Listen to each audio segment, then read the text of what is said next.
guys, we are so excited. We are here to talk about the latest Star Wars movie, Solo's Star Wars Story, full title, the Han Solo origin story movie. And I'm Rachel. Abby and Jeremy are here. They have helped me to talk about all of the Star Wars movies. We've done the whole series. And Abby, do you want to say hello? And then Jeremy? Hi. Hello. Hi. Thanks so much for joining me to talk about this movie. Seems like we just barely talked about Last Jedi. Yeah, I'm excited. Yeah, me too. Let's talk about, first of all, what are your overall thoughts about this movie? And then we'll kind of dive into some of the production things and then talk about the plot and things. But what about you, Abby? What was your overall sort of experience with this film? Overall, I thought it was really fun. Uh-huh. It definitely had some clunky moments, but I mean, I didn't walk out of the theater wanting my money back, that's for sure. I enjoyed it. I was entertained. Yeah. Jeremy, what about you? You know, I think it was solid. Like Abby said, it was really enjoyable. It's a story I wanted to hear. I wanted to hear, where did Han Solo come from? Why does he tick? What makes him tick? What were his influences? How did he meet Chewie? These are all things that, I'd wanted to hear as a Star Wars fan. So overall, it was solid, enjoyable. And so I think it's a good movie. I'm not dying to go back to the theater multiple times, like I have been with the last couple episode movies, but it's very solid, enjoyable. Yeah, I agree. For me, I walked out of it being like, that's the kind of Star Wars movie that I like. And I guess for me, my favorite for a long time was always the first one, A New Hope, I guess is what we call it now. But anyway, that was always my favorite for years and years, just because I like pulpy space adventures that make you want to cheer. That's my favorite. And I felt like that I've never been that big of a fantasy person. And I felt like with Last Jedi in particular, they were veering off into sort of, I don't know, just the way they were using the Force and the way it was like moving away from pulpy space adventure into like more sort of fantasy realm. And that's not as interesting to me. I just don't like that kind of storytelling as much. And the way they were using the Force and the way they were, and I really didn't like how they handled Luke and Leia. So I had some issues. I didn't hate that movie. I'm not a hater, but I had some issues. And so this was kind of a breath of fresh air to like sort of the roots of Star Wars for me. It was just like a fun adventure. But I have to say, when I saw it a second time to get ready for the podcast, I was a little bit bored. So I guess that's once I already kind of knew what was happening, like it was less interesting. And so I guess that's the give and take of that kind of storytelling is that maybe it doesn't have the it's more of a one-time watch kind of thing, which isn't necessarily a bad thing. Like not everything has to be super rewatchable. But anyway, that was just my experience. It's interesting what you said, Jeremy, because you said that you felt like this was necessary and something you wanted to hear, but I've heard that complaint a lot that, oh, this was not necessary. This is not a story we needed to know. We didn't know the backstory of Han Solo. So Abby, what do you think about this? I tend to agree that we didn't need the backstory of Han Solo, but I don't mind it being told either. Like, I think it's fun. Like, Han Solo is one of my favorite characters, so I didn't mind having his backstory told. Given that Han is one of my favorite characters, that probably made it the movie just a little bit more disappointing than it would have otherwise been. Yeah. Because, I just expect certain things out of Han, and I didn't get it 100%. Yeah. I mean, I kind of wonder if it had just been like Jimmy the space black guy, like the outlaw, you know what I mean? Like just some new character that we were just getting introduced. Like, I think it would have actually been a little bit better because you could even have Jimmy meet Lando, like you could have it be practically the same, but you wouldn't feel the need to have like these little moments of fan service and these little I don't Yeah, know. I Like, think I agree with you there. I think it could have been any space cowboy. Like, yeah. it didn't, like, the movie wasn't as distinctively Han as I would hope it would be, given that it's about him. Yeah. And I personally never felt like, I think that Alden Ehrenreich did a good job with the role, but I never felt for a second that he was actually Han Solo. Like, I just didn't, it felt like just a different character. So I kind of wished that they had just done a different character. Yeah, I think you're right. I think he had moments where I was like, oh, okay, that's Han. Mm-hmm. But overall, yeah, it did not have the same feeling. And his acting was just felt kind of spotty. Like, sometimes he was there and sometimes he just wasn't. What did you think, Jeremy? Did you feel like he was Han Solo? Yeah, I was able to buy it. As far as you go in and accept what's being presented to you. But I think I'm a little maybe easier to please in that regard. Like I'll kind of go with what's on screen, and I'll just go with it. And not really. So I was able to buy him the whole time. I really, there's a couple of things that maybe just stood out a little bit, but I can't even remember what they are right now. Yeah. I mean, I kind of wish they had done this whole movie animated, because then you could still use Han Solo. I mean, you could still use Harrison Ford's voice. And, that's true. Right? It would have been, I don't know. Of course, my goodness. I really wish they had done that. Right? I would have totally bought into it animated. Yeah, agreed. Yeah, and it would have been way cheaper, and it just would have been fun. But I'm always an advocate for animation whenever possible. Yeah, that would have been brilliant. That would have been a perfect way to tell this story, because you don't have to have some other actor pretending to be Harrison Ford. Mm-hmm. Yeah. And have you seen the movie Age of Adeline? No. Well, in that movie, like I have, but I don't remember it. It's not like the greatest movie in the world. It's fine. But there's an actor in that movie who plays a young Harrison Ford, and it is uncanny. Like, he does such a great impression. And maybe they just felt like, well, he's not that good of an actor. And yeah, it's one thing to do a good impression, but can you, so who knows? I'm sure they checked him out. But he was very good at playing a young, like, he got the voice just right, and he got the because that movie's about a woman who never ages. And so she dates the young Harrison Ford, and then runs into him when he's older and she's still young. So anyway, right. What I was hoping for going into this movie is, like, when I went to the Star Trek movie, the first new one with Chris Pine, right? You walk into that movie with, like, this whole load of skepticism of, like, how are they going to use different actors for these characters that are so iconic? Yeah. But man, did they ever pull it off. That's a good point. And, like, there were so many moments that I was just like, yes, that is Bones. Or, that is 100% Captain Kirk. Mm-hmm. And I didn't have any of those moments in this. So I had a few moments with Lando. I thought he was pretty close. Yeah. But definitely with Lando, but none with Han. Yeah, I agreed. Yeah. So anyway, so let's talk a little bit about. I mean, I don't feel like any movie is truly necessary, so I don't really that argument. It wouldn't have been the movie I would have picked. I would have picked to have done something. I don't know. Like, I didn't really like Rogue One all that much, but, like, at least it was new, something new, something, like, I don't know. I just wouldn't have picked that. I would have picked, try to expand the universe a little bit more instead of just, like, focusing on these, like, 10 characters that we've gotten to know. I think that would have been more interesting, but I don't think I'm not as hard on the movie in that regard as some people are.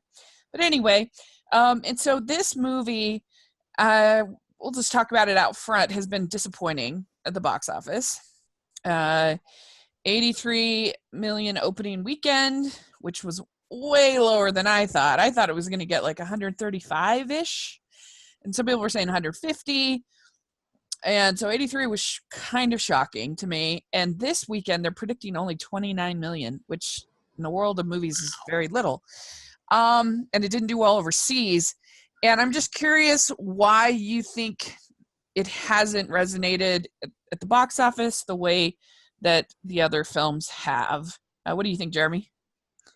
I think part of it is it's only been 6 months. I Yeah. mean, it has to be part of it. You know, I think they should have stuck with a Christmas time release, and give us, you know, the year. I like that release schedule. Just kind of every December, you figure you're going to go to Star Wars. Yeah. So I think that's part of it. It's also, you know, that if you're not the episode, I think there's a little bit less. And I don't know how Rogue One came out compared to, you know, episodes 7 and 8, but I think the episodes are generally going to draw in a bigger crowd. Yeah. It did a lot less than Force Awakens. It was still probably riding off of the love for Force Awakens, because it still made over $1 billion, so it still did well. But so I think I don't think it's Star Wars fatigue. I think if anything, there may be just because it's been such a short amount of time between these two. I think if they had just waited for a Christmas time release, it would have been bigger. You know, and I don't know, the holiday weekend, a lot of people travel, which can increase, you know, movie going. But, you know, we went, I think, on Saturday, and we were in theater 1, and it was a third full, if that. What about you, Abby? What do you think? I agree. I definitely think it was released at absolutely the wrong time. Not only like are Star Wars fans kind of expecting it to be in December, but like there was no time to get us excited about it, because they weren't going to do heavy marketing like before Last Jedi came out, because they wanted to focus on that. So they had this like very short window to really get us pumped up, and then they didn't even do a whole lot with that short window. Yeah. And I don't know. I just it kind of snuck up on me, and I'm sure it did for a lot of other people too. Yeah, and I mean, if you think about it, most people go to 3-4 movies a year, maybe. You know, like maybe not even that. It depends on the person. But if they've just seen Black Panther, and they've just seen Avengers: Infinity War, which a lot of people saw those movies, very popular. A lot of people saw Deadpool 2, that, you know, were interested in that. So that's already, you know, 3 pretty popular movies right around the sort of this time period. And then you've got Incredibles 2 coming up pretty soon. You've got a lot of big movies that people, and I think a lot of people would put Solo, you know, sort of, if you're managing your money of what you're going to see, well, I'm going to pick Incredibles 2 over Solo. I'm going to put Infinity War over Solo. I'm going to put, you know, whatever. And so I think that the positioning was weird that way. Also, like Memorial Day is surprisingly not that good if you look back in the history of releases. Like, it's not as good as you think. It's kind of like Thanksgiving. You think Thanksgiving would be super great for movies. It actually is. It's not that great. And it makes sense to me, because we went in the theater, and I was at first very surprised, because we went on Friday, so it was like, or maybe we went on Saturday, but it was opening weekend of this movie, and the theater is not even half full, probably. Yeah. And at first I was really surprised, but then I was like, do you know what? We have rain all winter long, and this is a kickoff to summer, and it was a beautiful weekend here. Yeah. And people were outside. They weren't in the theater. Yeah. I was like, it makes total sense that nobody's here. Yeah. Yeah. You want to be on the lake or whatever. Yeah. It makes sense. And also it cannot be denied that Last Jedi was divisive. There were a good handle. It certainly made a lot of money. That also can't be denied. But just because people saw it doesn't mean they necessarily loved it. And and so I do think that there is at least a little bit of a factor going into this, that there were a number of people that, I mean, I get it that I think that like film Twitter and some of the circles I go in probably amplifies the problems in that movie. But and I didn't hate it, but I don't know. I just think that there is a faction of people that are frustrated with the way that Disney is handling Star Wars, and I don't know, that might have played a role in this. But also you had a very troubled production with that I don't know how many people really heard about this or knew about it or whatever, but with them basically scrapping it all, firing Lord and Miller, and then getting Ron Howard in, refilming everything. And certainly that at least boosted the budget way up. So it made it harder for them to make their money back. Right. And I'm actually a big fan of bringing in Ron Howard because, in my opinion, I think that Star Wars should be helmed by what I call old school directors. People that know how to make blockbusters with sort of a populist kind of an old-fashioned kind of feel to them. Like, I would be happy if somebody like Robert Zemeckis, who did Back to the Future, or Steven Spielberg, who's of course, the best, somebody like that who like knows how to sort of make a satisfying blockbuster. That's who I think. J.J. Abrams is certainly one of those people.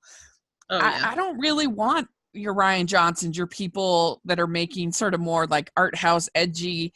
I don't really want that in Star Wars. Like, that to me is not Star Wars. Like, I don't know. I can go to other movies. I can go see Blade Runner, or whatever, something like that for that. So I was a fan of them bringing on Ron Howard, and I think he did a pretty good job with what he had. I mean, that's a tough order of what he had to do. I was going to say, and we don't even know exactly what he had to work with, but it sounds like it wasn't good, and he had to redo most of it. And, you were saying, like, I don't know how many people even knew about that.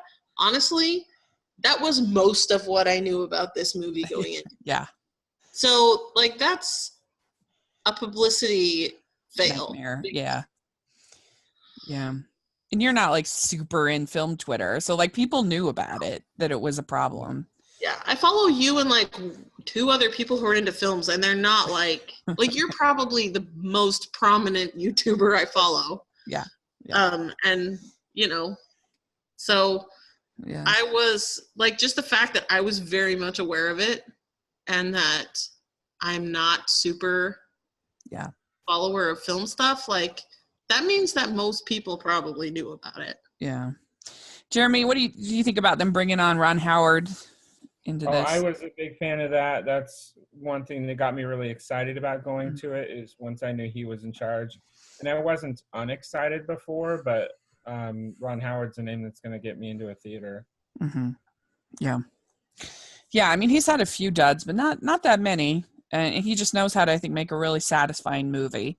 And I think the other thing with him, he tweeted about the opening weekend, and he was like, it's not meeting expectations, but it's still a personal best. And I'm like, hey, it's the highest, that he's ever had on an opening weekend, and he's Ron Howard. So, it's the measuring stick you choose to measure it by, I guess. Yeah. Well, and he has been winning Twitter. Like, he is just, I want to award him like the nicest man in Hollywood award, because he has just been so nice on Twitter. Like, I don't know. I've just been really impressed with his attitude, and just the way he seems like a very humble guy, like the way he's handled criticism. And I don't know. Well, I mean, he did grow up in Mayberry, so. Right. Anyway, okay, well, let's dive into the actual movie itself now. So it starts out with Han and Kira in Corellia, and this is kind of a lawless planet that's run by these what do they call them? These syndicates, I guess. So he stole a sample of the quaxum. He's going to use it to try to get off of Corellia. And there's a whole opening scene with this water creature, and then they're on the run. The syndicate is chasing him, and there's this whole part where he's like trying to get out of he goes through this crack in the ship, and his ship ends up getting stuck. They're just all trying to show like how kind of confident he is, how cocky he is. He's like this outlaw type.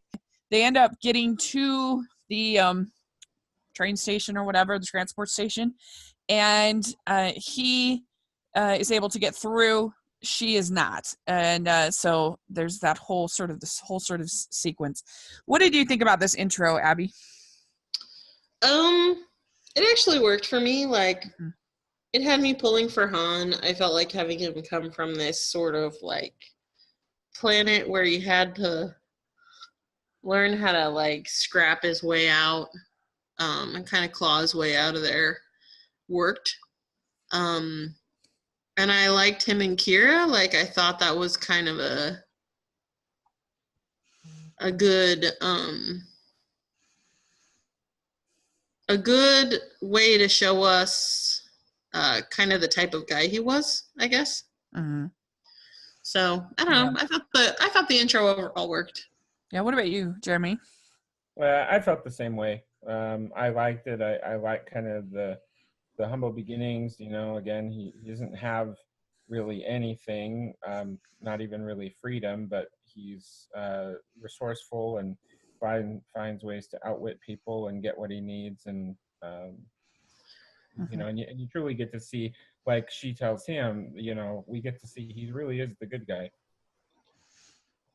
Yeah, I agree. I thought that was a really fun way to sort of get you into the feel, and I really loved the production design of this movie. I thought it had a cool sort of gritty. It reminded me of the beginning of Rogue One, actually, where what's his name is you get first introduced to the lead guy in there. I can't think of his name, but anyway, it kind of had a similar feel. But I thought that this was actually maybe executed a little bit better.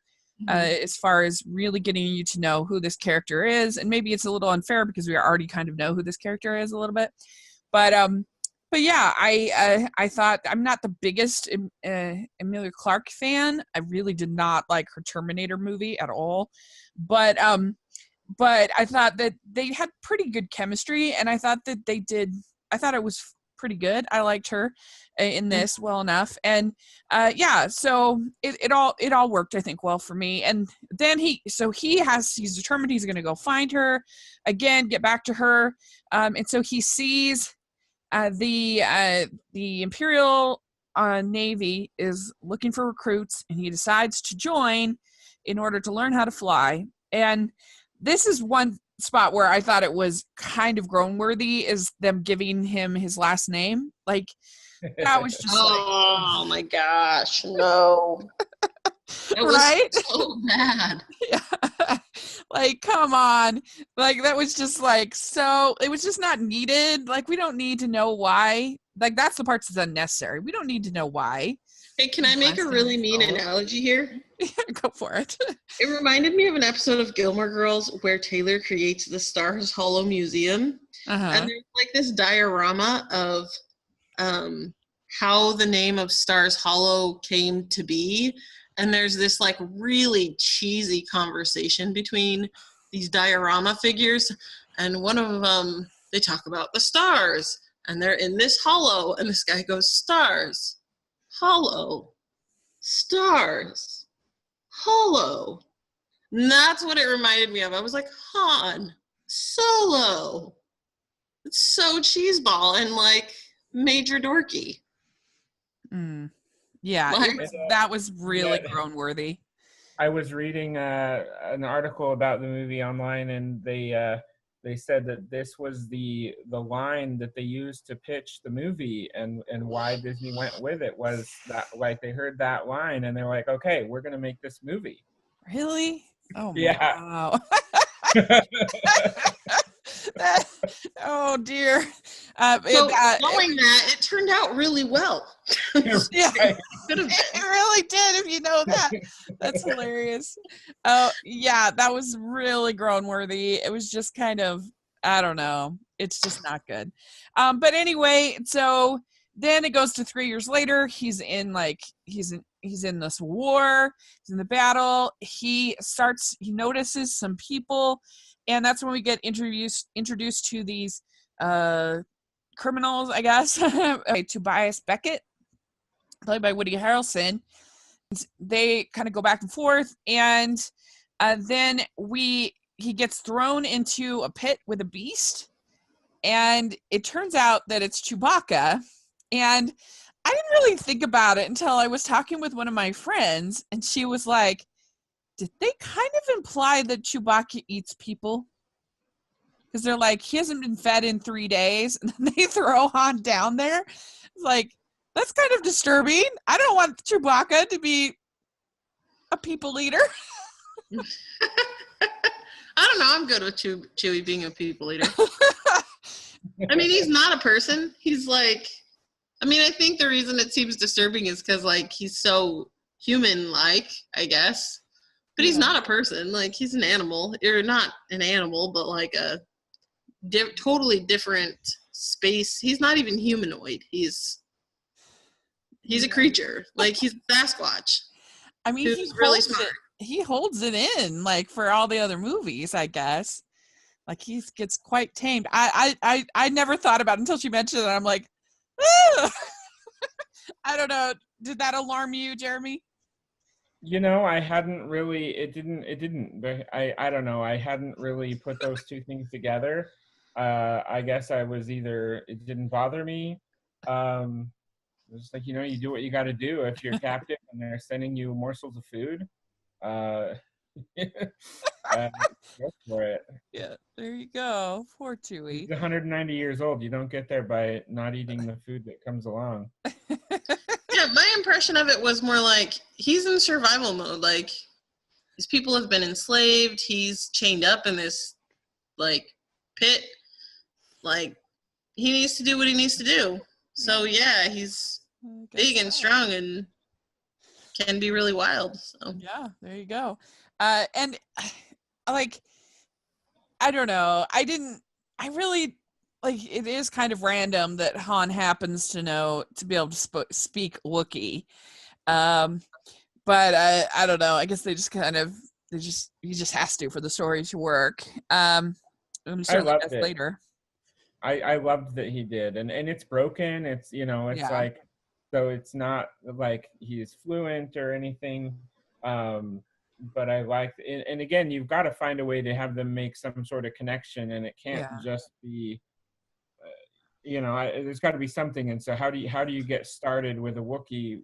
You've got to know their language to some degree to communicate. Yeah. I think too, it illustrates that, like, they're both in the bottom rung as far as, like, social status goes. They're both level there. Like, oh yeah, you're a Wookiee. I know a little bit of your language because I'm basically garbage to these people too. And so I need to interact with other people on my rung sometimes. Yeah. And so, yeah, I guess it made sense to me. Yeah. So there was a new actor playing Chewbacca for the first time. His name is Jonas Sutomo. Anyway, it's not Peter Mayhew who had played him previously. And so it's just kind of fun trivia. And so then after he meets Chewbacca, he ends up joining Beckett and the crew. And they are going to go take on a mission where they're going to get this coaxum for the Crimson Dawn, I think they call it. Yeah. What's that? Yes. Yeah. Crimson Dawn Syndicate. And they are going to get it off this train. And the members of this crew are Beckett and Val, his wife, and then Rio is the pilot, who's I don't know what kind of creature he is, but anyway, it's like an alien creature. A pretty fun train sequence where they try to take the coaxum. They're through this. They try to separate the train car with the coaxum from the rest of the train, but everything doesn't go as planned. And I don't know. I thought that was pretty enjoyable. What did you think?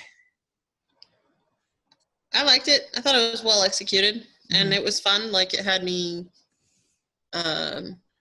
you know, on the edge of my seat, so to speak. Yeah.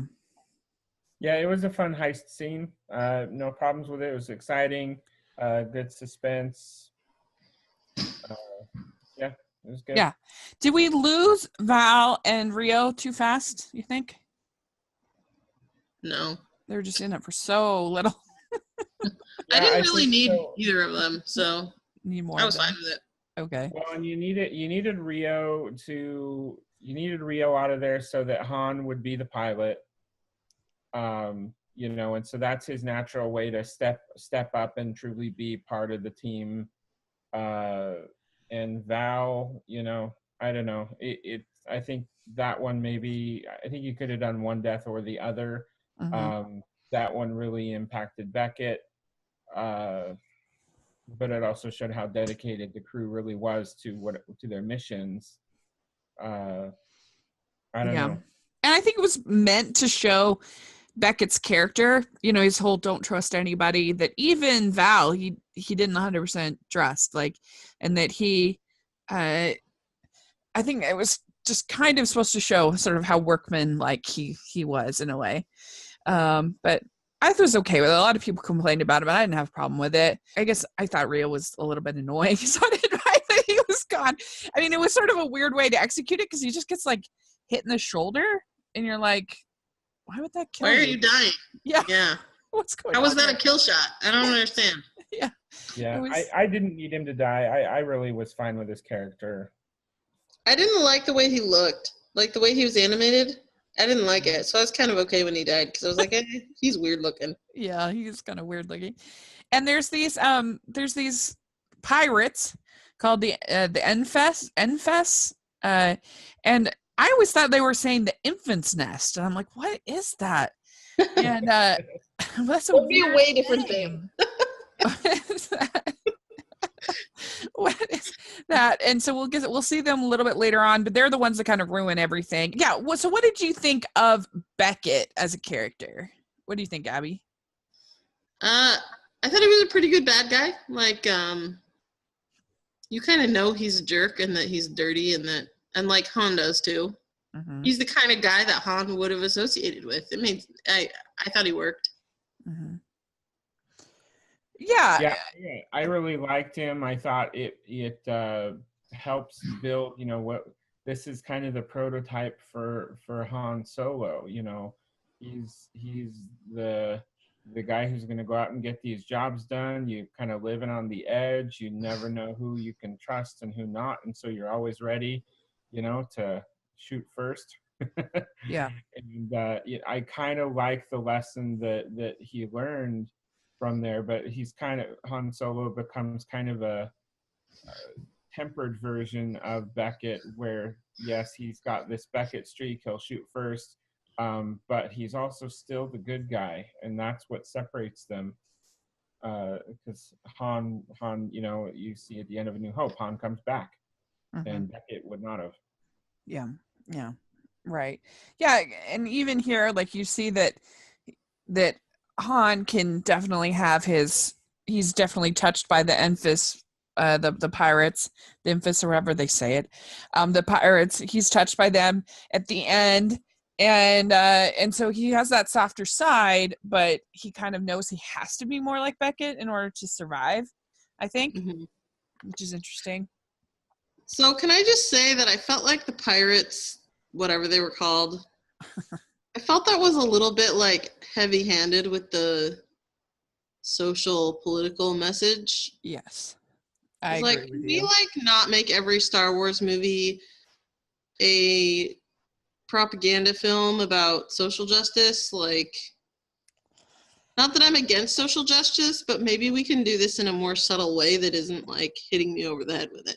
Yeah, and they were not the most unsubtle part of that. Yeah, no. We'll be talking about that in a second. I know you're going to go there, so I won't right now. But yeah, they didn't bother me as much as the other part. Yes. So yeah, and I felt like, well, never mind. We'll talk about it at the end because that's when you really find out who they are. But yeah, mm-hmm. They were not my favorite. And I get it. They're supposed to be sort of making things difficult, providing conflict for them so that they aren't successful in getting this coaxum. So then they are forced to go to Voss, Dryden Voss. And so Dryden Voss is the big sort of kingpin villain. And it's believable, I think, that there would be this element in the Star Wars world. And we already know there is because of Jabba. And there's some references, I think, made to Jabba and his sort of crime lord a couple of times. He's very upset with Beckett because of the lost coaxum. But they come up with a scheme that they are going to get the raw coaxum from the mines of Kessel, and they sort of agree to give them one last chance. Dryden agrees to give them one last chance, and I don't know. What did you think of Dryden Voss as a villain? What do you think, Abby? I'm trying to remember who Dryden Voss was. He was the Paul Bettany character, the one that in the yacht. Perfect. Oh, that guy, the one that had Kira or whatever. Yeah. I don't know. I thought that was kind of like I didn't even remember who that was. That's what I Yeah, that says a lot. That says a lot. He was pretty forgettable. So I don't blame you in forgetting him. I think it was just not a really well executed thing. I don't know. He was kind of vanilla and not really unexpected or cool in any way. Yeah, and he was evidently part of the reshoots. They were going to have an entirely different villain, and they kind of worked him in at the end. And that you totally believe. I can totally believe that. That explains a lot. Yeah. I don't know. It was originally going to be a motion capture alien that was half mountain lion, half human, which I think awesome. I'm glad that it's not that. Sorry. Yeah, I think when I watch, I'm like, this seems a lot like the final, a mid-level boss in a video game. Like he has these cool little, I don't know, glowing red knives that kind of remind you of mini lightsabers, and I don't know. You wonder where the scars came from, but he's just kind of a one note. Yes, that whole setting, even with the whatever yacht thing he was on. Yeah. I can totally see that being transformed into a screen of a 1990s video game. Yeah. Definitely. Agreed. Yeah, you go up the elevator, it opens up, you walk in, here's the boss. He picks up his things, and now he's doing these swirly twirly attacks at you that hit you for a lot of damage, and you're dead. And you mash your buttons until he dies. Yeah. Well, the cinematography of this movie was done by a guy named Bradford Young, and he was the same guy who did the movie Arrival. I don't know if you've seen that, but he, I think, did a really good job of creating a cool aesthetic, cool gritty aesthetic. I think it was a really pretty movie, and at least pretty's not the right word, but it was a visually stunning, I guess, movie in a lot of ways. And but yeah, there were a couple moments where the special effects weren't great. Could have been a little bit better. Probably were done a little bit quickly. But anyway, and so he also, Han also meets Kira at Dryden's, at his lair and whatever is yacht, and she has the stamp on her hand that she has committed herself to be like a slave, I guess, for Dryden. And I don't know, what do you think of that element? We've had slaves in Star Wars before. There's that girl in Return of the Jedi that's literally that's fed to the Sarclock, that is chained up and everything. And certainly Leia in her, the gold bikini is chained up. But I don't know, this whole element of literally getting tattooed on your hand was interesting. What do you think, Jeremy? Yeah, I'm okay with its presence in Star Wars. It's I think it just kind of speaks to the evil that's there, and also it's something that's, I don't know if I'd call it a trope, but it's done in other movies where, you got the pretty girl who's down in this lawless area, and she gets out because, somebody's with power drives by and says, oh, she's pretty, add her to my group, and takes her along. Yeah. I don't know. I don't have a problem with it. I think it does kind of add to the intrigue where now, she's gotten out by another means, and, by other means than Han coming back for her. I do kind of like that kind of twist that it puts on, then he doesn't know, and he has to learn from Beckett's, message. You can't trust anybody. And in the end, he finds he can't even trust her. And I think that was a big lesson, and added a lot to why he doesn't trust very easily, as he matured. Yeah, agreed. I agree with you. I thought it was good. I mean, I guess if I was going to nitpick, like, since I'm somebody who's seen the animated shows, which are supposedly around the same time period, and they've never mentioned this ever, like, it's a little weird, but oh well, who cares? But anyway, okay. It may also have been less prevalent. It may have been more Dryden Voss than anything. Yeah, that's true. It could be. So anyway, so they decide they need a ship in order to get this raw coaxium from the Kessel mines, and that's when we meet Lando, and him and Han gamble. And what did you think of Donald Glover as Lando? What do you think, Jeremy? Totally bought in. I love him as in the part. Had absolutely no problems with it, and I bought it from the beginning. Yeah. Yeah, I agree. I don't think you could have had a more perfect match for Lando. Yeah, agreed. Yeah, he was great. I mean, my only complaint was I wish they'd worked him into the movie sooner. It took about an hour to get to him, and I wish we'd gotten to him sooner because he was really good. It was really fun. But or maybe a Lando movie would have been fun. Yeah. Yeah, I mean, that would be really interesting. I mean, because, like, for him to get to the point where he is willing to, betray his friend to survive and even become mayor of Cloud City, like, that would be interesting to know. Yeah. Yeah. But anyway, and so here's where we get my favorite character. Just kidding. We get the droid L3. Yeah. And L3, I honestly think is the worst character in the history of Star Wars. Really? You hate her more than Jar Jar Binks? Yes. And I was just going to read what That's I wrote. Quite a lot of hate. Yes. So here's what I wrote. Okay. I said I can appreciate wanting to have an activist droid and wanting to make Star Wars more socially conscious, but it has to be written with more of a deft hand for it to be effective. Jar Jar Binks is a super annoying character, but at least he has a role and a purpose aside from being an activist.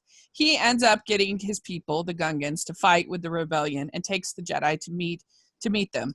L3 was just a sidekick fighting for equal rights. That's not enough to make an interesting character. Plus, Jar Jar was an attempt at comic relief, and some kids found him funny. There is nothing funny about L3. So yes, I think L3 is the worst character in the history of Star Wars. Worse than Jar Jar Binks. Boom.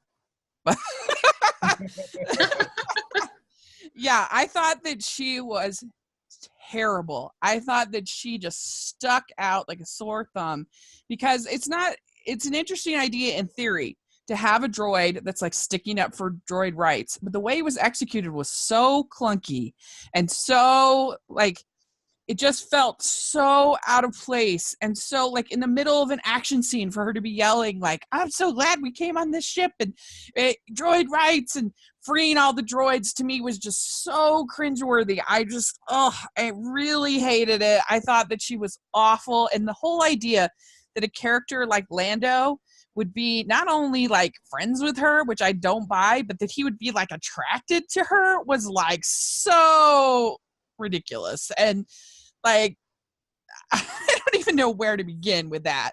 And I don't know. I just thought that she was awful. I just couldn't. And then what happens with her with the Millennium Falcon? I was not a fan of that at all. At least when Jar Jar's gone, he's like gone, and there's not this like lingering legacy. Yeah, that was bad.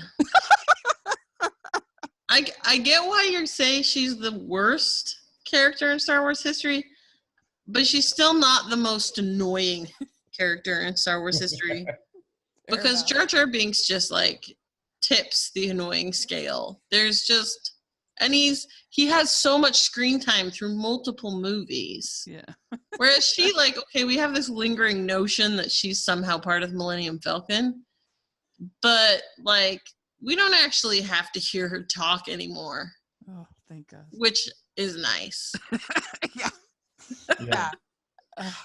So there was a line when 3PO is supposed to work with R2D2 on the Millennium Falcon, and he mentions that the Falcon has an interesting dialect, and so I think now they've kind of given the backstory for that dialect, which absolutely I find this L3 just completely annoying. I still can't put anything above Jar Jar. He's the absolute worst for me, and it partly helps that they killed L3 off, and I was really glad that they did it as quickly as they did, and I just wish it had happened sooner. Yeah. I don't know. Like I get it in theory. The idea of having this character like that could be interesting, I guess, but it was just. I think my problem is too. They've taken the droid thing and they took R2D2 and C3PO. They were a great source of humor in the original trilogy, and they came and I think they did a wonderful job with BB-8. Like, yeah, BB-8 was awesome. And then you have in Rogue One you have K2SO. Like, okay, now we're continuing to slide that scale, and I think it's you're crossing that line, which is a fine one, because again, even I was like, on rewatching, it's like, oh yeah, he does kind of his shtick a little bit too much, and now L3 is just completely over the top from the beginning, and we don't need another unique personality droid, how many droids in the universe out there just have this unique over the top personality? No, people memory wipe their droids for a reason, so that they'll reset and they'll just do their function. So I think it's time to get back to just show us, if you're going to show us a new droid, let's see a regular droid.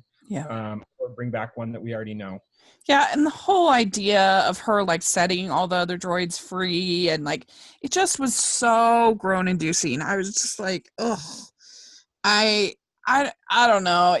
I just felt like it was so clunky and so forced and so like out of place, and I just don't need that kind of message and that kind of character in every single movie that I see. Like, I don't know, it did not fit with tone, and I certainly did not believe for a second that Lando was in love with her. Give me a break. This is like a cool, suave character. And I said in my thing, I said, the problem is she yelled and screamed her case in times that any sensible character would know it is fruitless. You are not going to be able to fight for equal rights in the middle of an action scene. This makes it feel inauthentic and forced. And when a character preaching social justice is inauthentic and forced, it is very grating.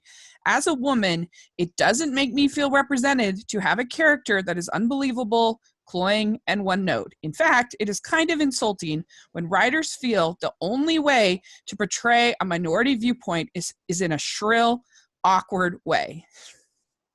Totally agree. Yeah, and again, I think it would have been better had they. I think you can leave the scene where she's freeing the other droids if she hadn't been harping on it the entire time. Yeah. Like, just have it, be like, you don't even have to mention it before. She can just see the opportunity to be like, I'm freeing my brothers, you know. It can just, you know, it can kind of be spontaneous and happen. And it's like, oh yeah, that's cool. She's a droid. Of course she's going to take that opportunity to free other droids, you know, when she sees it. But we'd already had an earful for at least half an hour, and we were sick of it. Yeah. Well, and at least like it make some degree like it's nonsensical of her to be yelling and screaming for equal rights in the middle of a blaster fire board. Like that makes no sense. And she's supposed to be a smart character. Like I don't know. It just ends up. Yeah. And the Lando in love with her was super creepy. It was just weird. Like really weird. Nothing about that makes any sense. No. And also, like, it undermines their entire message when you have her basically becoming a slave in the Millennium Falcon for the whole history of Star Wars. Like, if you like the character, isn't that kind of a weird message? Right. Right? Right. So it's just was a total miss. I hated L3. Like, even if we're having the discussion of like, is she worse than Jar Jar? Like, that's a failure. Right. No kidding. For that to even be a topic of conversation means it's really bad. Yeah. But anyway, so there is this whole run on Kessel where they get the coaxium, and it's a pretty long action set piece. And I thought it was really fun. I really enjoyed that whole, except for L3, I enjoyed the whole sequence. I don't know. What do you think about this, Abby? Do you like that? I don't know. With them going into the mines and like getting the whole cat. That was fine. Like, yeah, it worked. It wasn't like my favorite Star Wars scene ever, but it was fun and interesting, and L3 went away, so that was good. Yeah. Yeah, I think it was fine. I didn't mind it. I think I could do with fewer of the just giant space monsters that happen to live in the middle of space. Yeah. So I think that and it's not necessarily Star Wars only, but I'm just kind of getting tired of those. Is that the part where they saw the like space octopus and had to go through the weird hole? Yeah. Well, that's the whole reason they had to hook up L3 because they had to. Yeah, that moment actually felt very Star Trek to me. Yeah, that's a good point. But I was okay with it. Like, it didn't bother me. And I don't mind how it came about. Like, they're like, oh, we've got to go into this, area, so they're not gonna follow us, and their way to escape, but also it's gonna end up being the quickest way out and get them what they, they got to get the what's the stuff? Or whatever. To get it where it needs to go so it can be processed and cooled. So I don't mind how it happens. They get to the place where they're going to process the coaxium, and in my opinion, because this movie is 135 minutes, and the original Star Wars movie is less time than that. And you think about all that they have is 121 minutes. You think of all they have to start up and all they have to build up in that original movie, and it's less time than this movie. And in my opinion, I think they should have ended this movie when they dropped the coaxium off. It felt like just like a natural ending to the story. And then it goes on for another like 30 minutes. And I don't know. I didn't feel like any of all of that was handled well or needed, and got kind of boring for me because the infest whatever comes, and you find out that of course it's led by a girl, because like all of a sudden everything in Star Wars has to be led by a girl. Actually just resistance, which irritates me a little bit, that like, that's the big like rallying cry right now is resistance, against the current administration and stuff. And I get that, but like, again, do we have to have that in we just had it a ton in Last Jedi. We have to have it a ton here. Like maybe I see enough of that on the news and in Twitter and in every single other place of my whole life. Right, maybe I can get a break from it in a movie once in a while. Amen. Exactly. Yeah, and they're supposed to so they sort of tell Han that well, first Lando leaves with the Millennium Falcon, which was actually kind of hilarious because Han was like, my soldiers are my men are in this ship and they're gonna come after you or whatever, and then he like flies away. That was pretty funny. Yeah, that was pretty hilarious. I liked that. That was a very Han and a very Star Wars kind of moment. Yeah. We find out that there are resistance and that they're actually the good guys, that they're not pirates. And so they want to get the Coaxum to keep it away from Dryden, but then also to in order to fight the resistance, like, you know, fight whatever the Empire. And so Han and Beckett battle back and forth over this, and I don't know. This is exhausting. This whole sequence is just exhausting. Like, there's too many people who want the coaxium. There's too many people peeling off the mask. Like, there's just too many. Like, cut it down by about half. Yeah, it was really boring because like Han, like Beckett leaves, but then he's like double crossed him and told Dryden on Everybody him. double crosses everybody else. Yeah, just like what? And Dryden ends up dying, and back and forth with this coaxum, and Han has a chance to join the rebellion, but she gives him the coaxum to buy a ship, and him and Chewie find Lando, and they challenge him again in cards, and Han wins, and so there you go, because Lando can't cheat. I just like that cap. Like, I thought that was a pretty good ending, and we find out he gets the Millennium Falcon. We hadn't seen Lando, who we like, and Han tricks him, which is cool. Yeah, I liked that. I liked that last moment, like that last scene.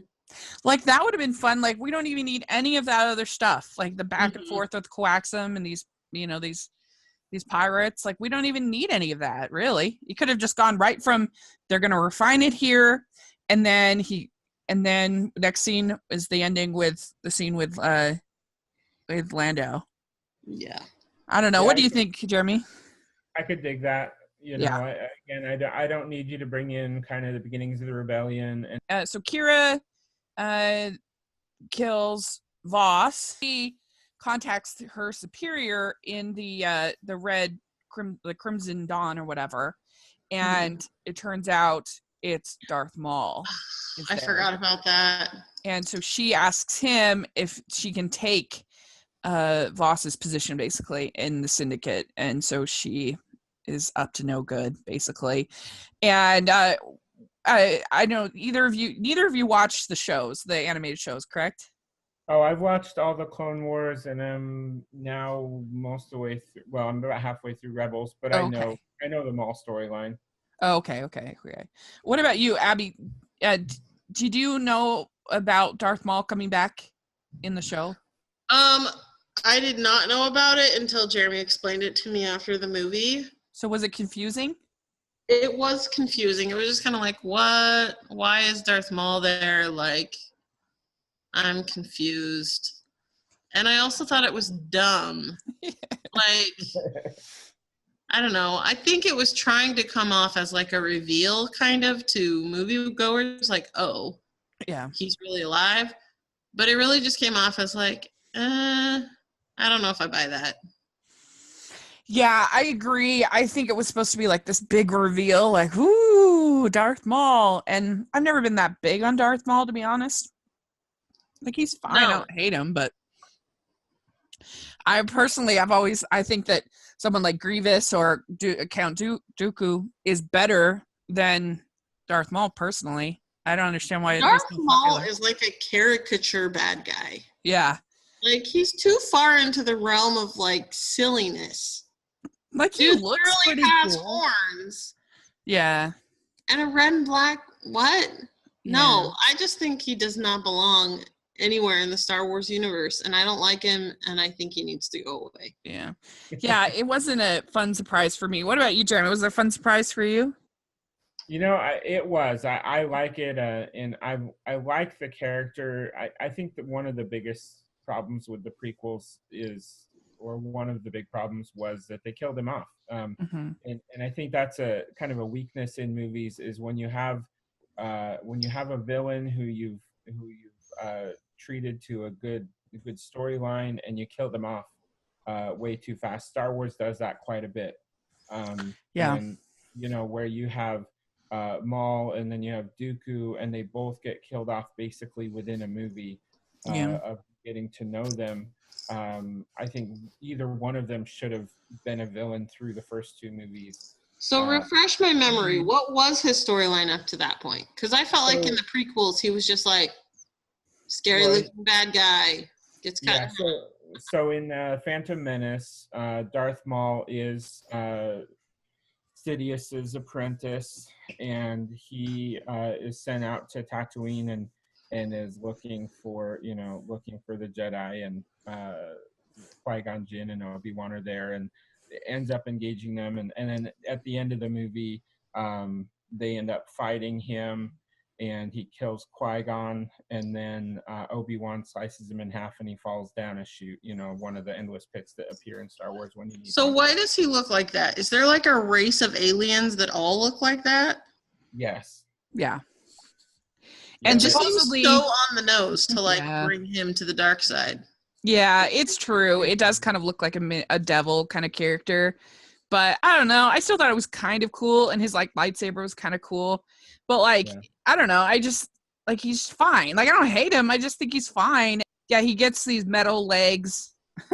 That's how they're able to kind of make him I guess live they on. do that with everyone else, so I can buy it. Yeah.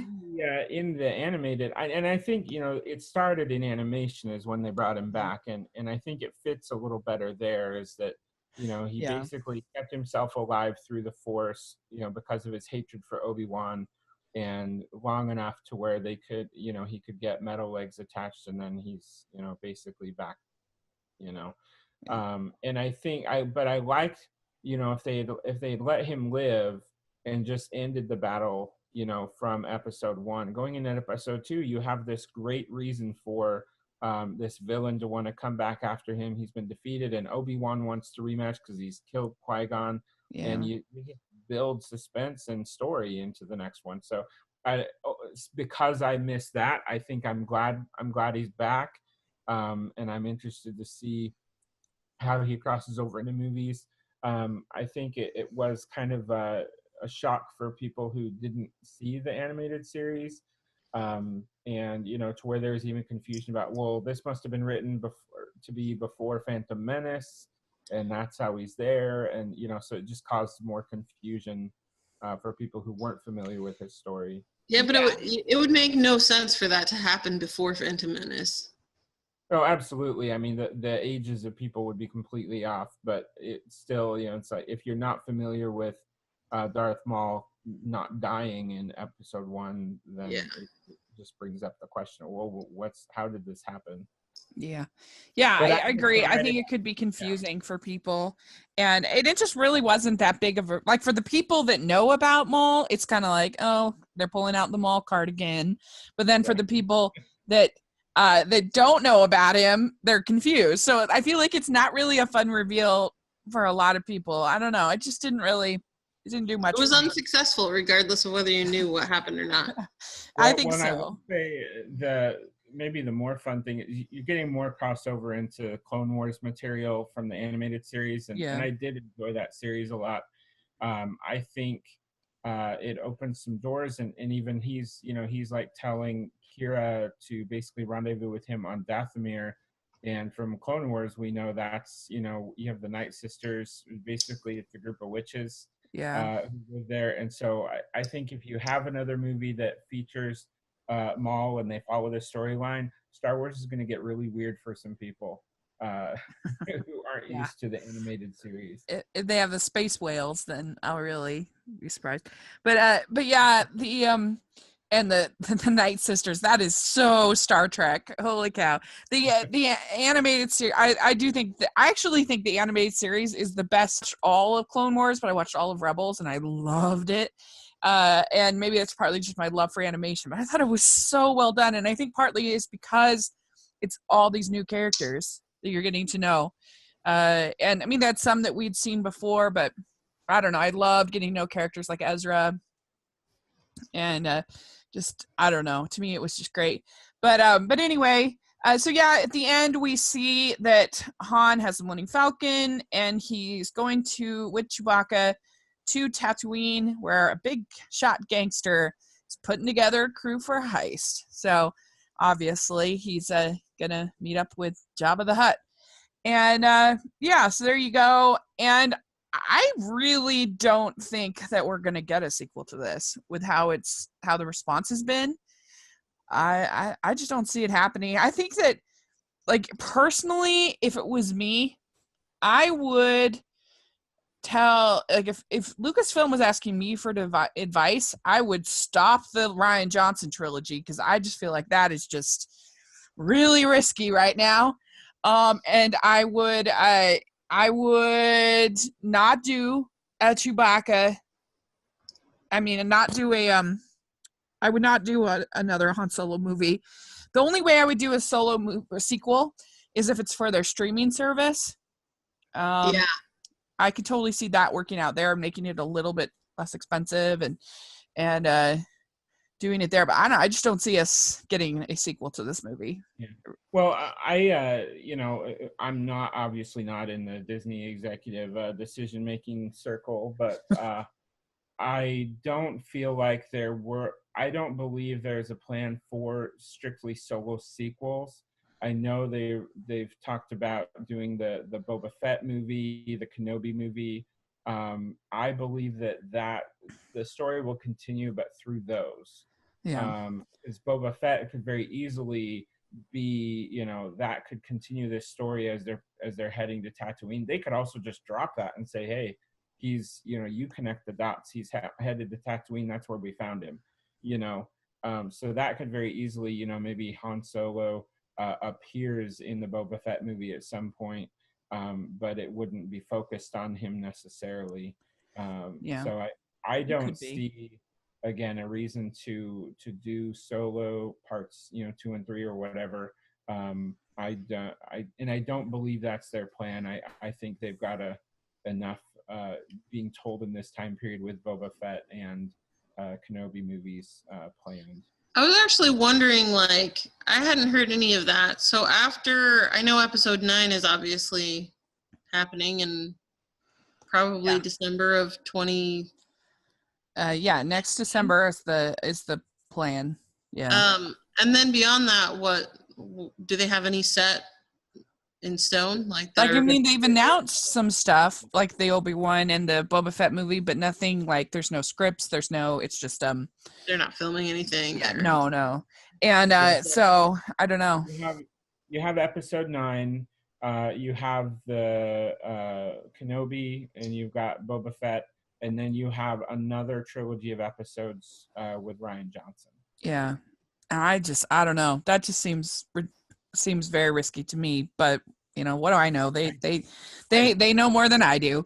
So I think it's because Last Jedi wasn't your favorite. They pushed you in some ways you didn't really want to go. Yeah. And I think that's got you scared.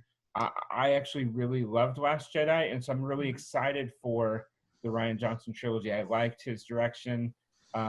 I would still be more excited about a J.J. Abrams trilogy, but I'm excited for it either way. J.J. Abrams has an incredibly hard task ahead of him. I do not envy the man, because he has to only clean up some messes. Yes, he does.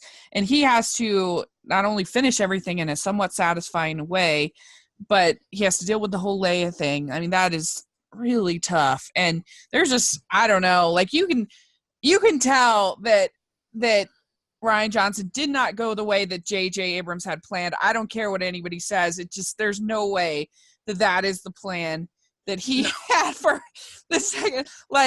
I don't know. I just don't buy it. And how he's going to, like, it's tough. Like, it's just a tough task. I mean, I believe in him because he's great, but it's a challenge he has in Yeah, front of So him. we were talking after the movie about like the Star Wars mystique.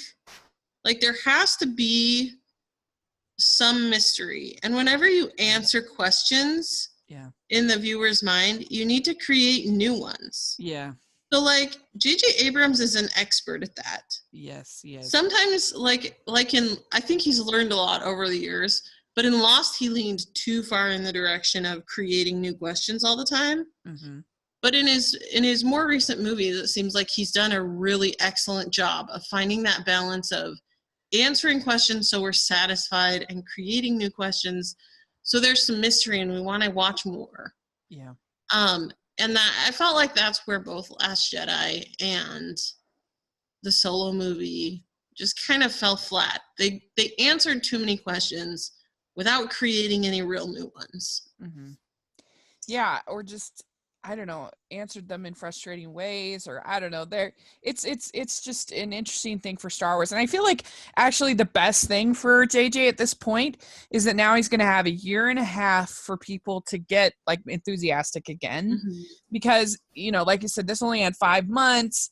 And now I don't know. I just feel like we used to be 3 years. So it almost didn't even matter the quality of the movie because it'd been 3 years since you'd seen Star Wars. And so you were pumped and you were excited to go to the theater. And, now they're doing these every year. And I think that they think, because here's the thing, is that everyone always is comparing things to Marvel. The thing with Marvel is that Kevin Feige, the creative director, president of Marvel, he knows what Marvel is. He knows what a Marvel movie is. And some people might say that makes his movies boring, but I don't think so. I think there is something to be said for in life knowing what you are and executing it well. And I think that is what Kevin Feige does at Marvel. And so once you have like your basic framework of like, this is what a Marvel movie is, then you can go in and make Thor Ragnarok a little bit different. Then you can go in and make, and you can, each of the different properties can have their own sort of little bits of flair. And I think that it's asking a whole lot of a director to come in and totally sort of revolutionize things with each movie. That's really hard. And it's like, I feel like Star Wars is kind of in this sort of chaotic moment right now because they tried to make a war movie and that production was super messy and super problematic in Rogue One. And then they did all of this, edgy, different movie with Last Jedi, which I can appreciate the risk taking, but it didn't all work for me. And then you have like Force Awakens, which was more sort of traditional Star Wars, and you have this that's sort of a heist movie, and some people might like the fact that each of these movies feels like a different movie, but like when I go to a McDonald's, I want to have a Big Mac. You know what I mean? Like I don't want to have pizza. Like if you're gonna have a franchise, you need to know what you are, and you need to execute it well. That's what I think. And I feel like right now Star Wars doesn't know what they are. They're just kind of all over the place. I get what you're saying. I don't know if I agree that it should be like Marvel because, I don't know. Marvel is something that I've basically been like, okay, I know what Marvel is, and I've seen a few of their movies, and it's not for me. I'm not interested in it. But with Star Wars, there are some movies that I'm like, okay, this is not really something I love. Mm-hmm. But there's still a lot there for me. Like, it's not like I just, like when a Marvel movie comes out, I just wave it off. I don't even pay any attention to it. I don't want to see it. I don't care about it. It's not for me. Mm-hmm. But with Star Wars, I don't know that I'll ever get to that point. Yeah, and I think it's okay too for the episodes. I feel like the episodes do have more of a cohesive, I mean, aside from those, the 1 through 3, the rest of them all pretty much do kind of follow. They all fit to me. They all seem like they came from the same place. And so I think these little other side movies, they just have a little bit more freedom to play. and to do something different. And I'm okay with them doing that. What do you think, Jeremy? I don't know. I don't know. I just think that there's something to be said for like if you go to a James Bond movie, like sure, like there's little slight differences between like the different James Bonds. One are more comedic and one are more, but it's still like a James Bond movie. And I don't know. I just feel like that Star Wars in this new era hasn't really figured out like the formula for what is a Star Wars movie. And I guess I need more novelty than that, because I like like whenever a new James Bond franchise comes out, I'll see the first couple, and then after that I'm like, I've seen it. I don't need to see another one. Like it's the same movie. It's just different explosions. I will say I'm not panicky about it. I'm not worried about the direction.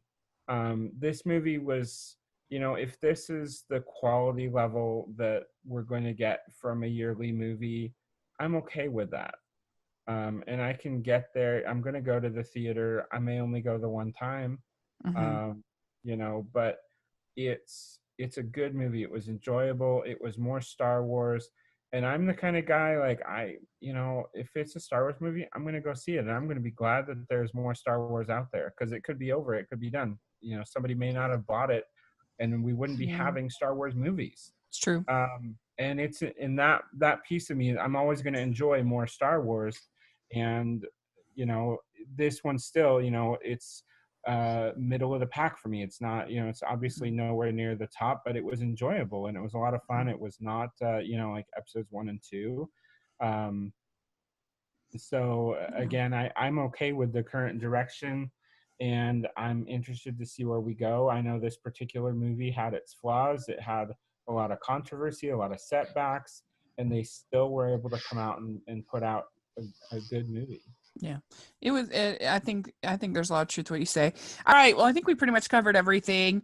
So let us know in the comment section or on Twitter what you think about this movie and what we had to say. And we'd love to hear your feedback. And thanks so much for joining me to talk about this. I had a lot of fun. It was good. Yeah, thanks for having us. Yeah, it's really good. We'll look forward to. When you finish, Jeremy, Rebels, let me know. We can maybe talk about that. That'd be fun. Yeah, that would be. Good because I have I liked Clone Wars a lot, but I like Rebels even better. Yeah.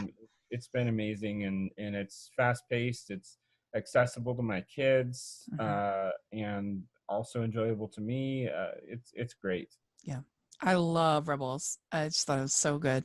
Oh, great. Well, thanks again. And how can people find you online or whatever on social media if they want to? Abby? On Twitter, I'm at Abby_kid. Great. And I am on Twitter also at Jeremy_kid. Great. And you can follow me at Rachel's Reviews here on iTunes or on YouTube, and at Smiling LDS Girl on social media. So please do. I really appreciate it. And we have, like I said, we talked about every single Star Wars movie and a bunch of other Star Wars content, including my review of Solo that you can find on our Solo playlist that I'll put in the description section. So check that out. And thanks again. And we'll have to talk again soon. All right. Sounds good.